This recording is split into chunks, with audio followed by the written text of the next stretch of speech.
Hello and welcome to a look at Dojo for the Amiga, a game that was released by Europress. As you probably gathered from the introduction, an evil warlord, blah blah blah, hero needed, blah blah blah. Well, perhaps a bit rude, but it's not exactly an original plot, and not a story we haven't heard a billion times before, but I suppose it is a decent enough base for any action-oriented beat 'em up thing, whatever. You play the role as Dan, as you may have gathered, the apparently greatest karate champ of all time. Why he has so few moves though puzzles me a bit. Regardless, your job is to navigate through 5 whole levels. Each is divided into 4 sub-levels, or cantons if you want. And on the first 4 full levels you can choose which order you want to tackle the individual sub-levels in. But on the final level the sub-stages order is fixed, so you will have to do them in whatever order the game has dictated. But you should only worry about that if you can actually get to the final stage, which is easier said than done. Dan, being the glorious karate master that he is, has access to a whopping total of 3 attack moves. Actually 4, but the 4th one has to be unlocked and it's only temporarily available, which of course, I mean, it wouldn't be fun otherwise, would it? His arsenal consists of punch, low kick and a jump kick. In my opinion, that doesn't correlate to karate, but more like minimalist fu. But it's a game, they are entitled to have their own ways of dealing with whatever concepts they decide the game should be about.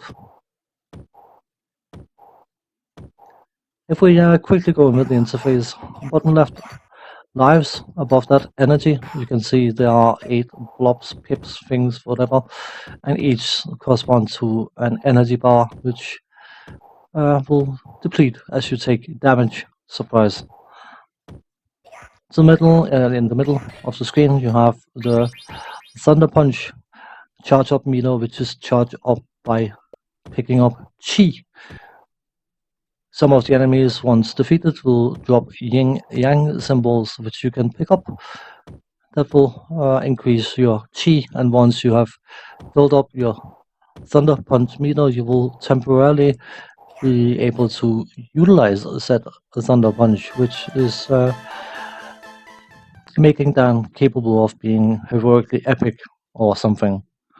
Personally, I didn't notice much of a difference, but whatever. And of course, furthest to the right you have the score, which is rather self-explanatory. Graphics-wise, this game is distinctively cartoonish and somewhat goofy, especially the main character. I quite like how some of the enemies look, but I think that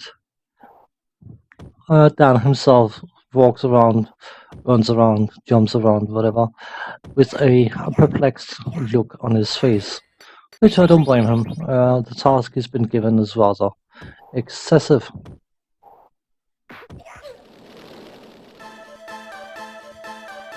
The graphics are definitely not bad, but on a personal note, I didn't find them particularly spectacular either.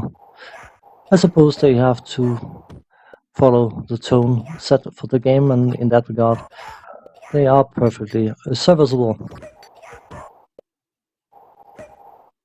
Sound and music delivered by Alistair Brimble.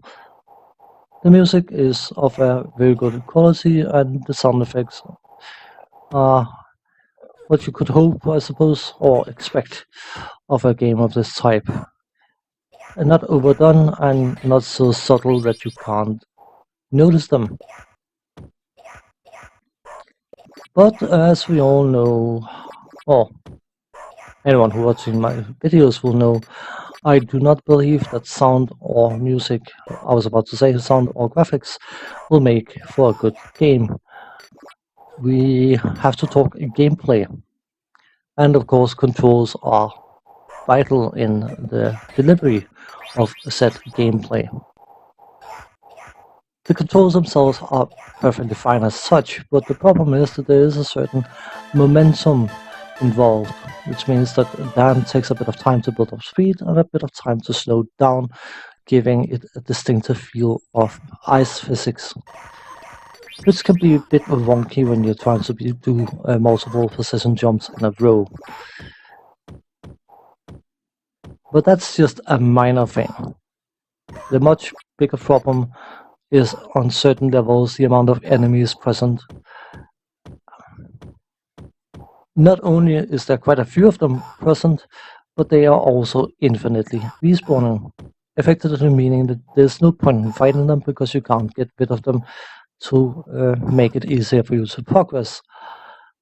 In that regard, you get tempted to just try to force the progression, but of course you are being hampered by the enemies throwing stuff at you, jumping at you, whatever, and it detracts so much from the enjoyment of this game that I personally spent a good few hours trying to make a decent amount of footage out of this, but I just could not endure taking it any further. It completely and utterly ruined the experience for me.